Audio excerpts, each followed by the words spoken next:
राम जय। नमस्कार दोस्तों, स्वागत है एक बार फिर से आप सभी का आपके अपने ही चैनल, आपके अपने ही परिवार हनुमान सेवा परिवार में। आशा करते हैं कि प्रभु श्री हनुमान जी और परम पूज्य बाबा नीम करोली महाराज जी आप सभी भक्तों पर बहुत कृपा सदैव बनाए रखें। बाबा नीम करोली महाराज भक्तों के साथ इस प्रकार रहते हैं जिससे भक्तों की हमेशा भक्ति मार्ग में दृढ़ता बनी रहे। और शरीर त्यागने के बाद तो महाराज जी की अनेकों ऐसी लीलाएं मिली जहाँ पर महाराज जी स्वयं भी आए, या किसी को माध्यम बनाकर भेजा, या किसी को स्वप्न में आकर दर्शन देकर आदेश तक दे दिया।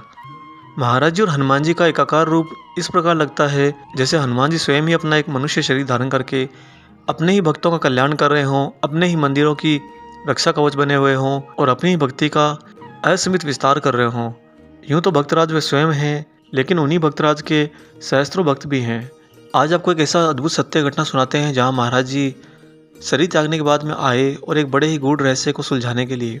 दोस्तों, अगर वीडियो आपको अच्छा लगता है तो वीडियो को लाइक ज़रूर कर दिया कीजिए और साथ ही ज़्यादा से ज़्यादा लोगों तक शेयर किया कीजिए, साझा किया कीजिए, ताकि सभी तक महाराज जी का कथा प्रसाद पहुँचे। और जो लोग चैनल पर नए हैं वो चैनल को सब्सक्राइब अवश्य कर लें ताकि आने वाले वीडियो के नोटिफिकेशन आप तक पहुँचे और आप नए नए वीडियो का आनंद पा सकें। आइए ले चलते हैं आपको इस महाप्रयाण के बाद की अद्भुत घटना पर। दोस्तों, यह बात तो साधारण है कि बाबा महाराज जी का नाम नीम करोली गाँव से पड़ा, जहाँ से महाराज जी अपनी दिव्य यात्रा को और विस्तार देने के लिए जब निकले तो अपने साथ नीम करोली का नाम भी ले गए। उसी नीम करोली गांव में बाबा महाराज जी ने अपने ही हाथों से हनुमान जी की मूर्ति बनाई थी, जो आज भी वहीं पर विद्यमान है। और महाराज जी ने वहां पर अनेकों वर्षों तक साधना करी, या यूँ कहिए हनुमान ने अपने मनुष्य स्वरूप में अपनी ऊर्जाओं को जागृत किया। जब बाबा महाराज जी ने शरीर त्याग दिया, उसके पहले भी नीम करोली गाँव में हनुमान मंदिर की देखरेख लगभग बंद हो चुकी थी और महाराज जी के जाने के बाद तो हनुमान मंदिर लगभग सूना सा पड़ गया था। धीरे धीरे समय बीतता गया और महीने दर महीने बीतते हुए कई साल बीत गए।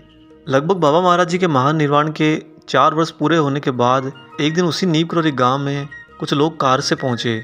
उस समय कोई कार से गांव में आए तो गांव के लोग बड़े ही कौतूहलवश उसे देखने के लिए एकत्रित हो जाते और उसके इर्द गिर्द मंडराते रहते।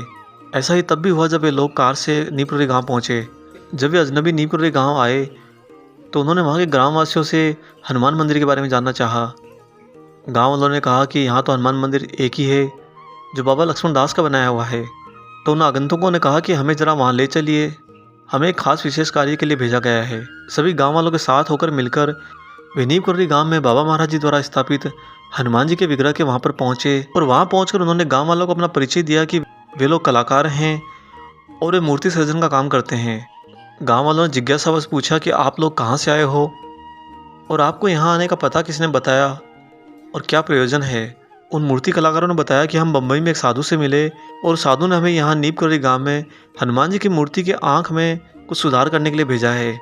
उनके मुख से सुनकर गांव वाले तो चकरा गए, क्योंकि बाबा नीम करोली महाराज वहाँ पर अनेकों वर्षों तक रहे और कभी हनुमान जी की मूर्ति में कभी कोई दोष हो ऐसा तो किसी को ज्ञात तक नहीं हुआ। परंतु जिस तरह दृढ़ता से उन आगंतुकों ने बात रखी और साथ ही ये भी कहा कि बम्बई में साधु ने उन्हें खास तौर से नीम करोली गाँव आकर उन्हें कार्य को अंजाम देने के लिए आदेश दिया है, तब गांव वाले उन आगंतुक कलाकारों को लेकर हनुमान जी की मूर्ति के पास गए। उन कलाकारों ने झटपट अपने औजार निकाले और मूर्ति की आंखों में वांछित सुधार किया।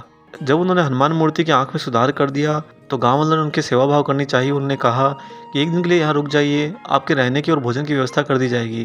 परंतु उन आगंतुकों ने कहा कि नहीं, हमारा काम हो गया है, अब हमें जाना है। और तुरंत उन्होंने अपनी कार स्टार्ट करी और गाँव से निकल गए। उस समय नीम करोली गाँव बहुत ही अनजान गाँव था और वहां तक पहुंचने का रास्ता भी बड़ा ही दुर्गम था। फिर भी इस अनजान गांव में एकांत में पड़े हनुमान जी के विग्रह की आंखों में सुधार के लिए बम्बई से इतना खर्चा देकर कलाकारों को किस साधु ने भेजा, ये सवाल गांव वालों के मथने लगा। और अंत में एक ही उत्तर उन सभी के मुख से निकला, यह महाराज जी का ही काम है, उनके अलावा कोई और नहीं कर सकता। क्योंकि सभी ने एक मत यह भी राय रखी कि महाराज जी के द्वारा बनाए गए हनुमान विग्रह में अगर किसी प्रकार की कमी है तो उसका ज्ञान भी स्वयं महाराज जी को ही है। उनके अलावा इतनी बारीकी की कमी का ज्ञान किसी और को हो ही नहीं सकता। और दूसरी बात, इतने सुदूर के इस अनजान गाँव में वीरान में पड़े हनुमान जी की चिंता उनके अलावा और कौन कर सकता है। दोस्तों, यह घटना महाराज जी के महाप्रयाण के बाद की है। बाबा महाराज जी ने कहाँ किस रूप को धारण करके उन कलाकारों को खास आदेश दिया और उन्हें यह भी बताया कि वहाँ के हनुमान मंदिर में आँख में थोड़ी सी कमी है जिसमें उन्हें सुधार करना है। यह महाराज जी का हनुमान जी के प्रति प्रेम नहीं, अपितु हनुमान जी का अपने ही प्रति प्रेम है। और इस प्रकार वे सभी कलाकार अपना कार्य कर कर चले गए और गांव वालों ने उस दिन महाराज जी के नाम का जागरण किया और भोग प्रसाद किया।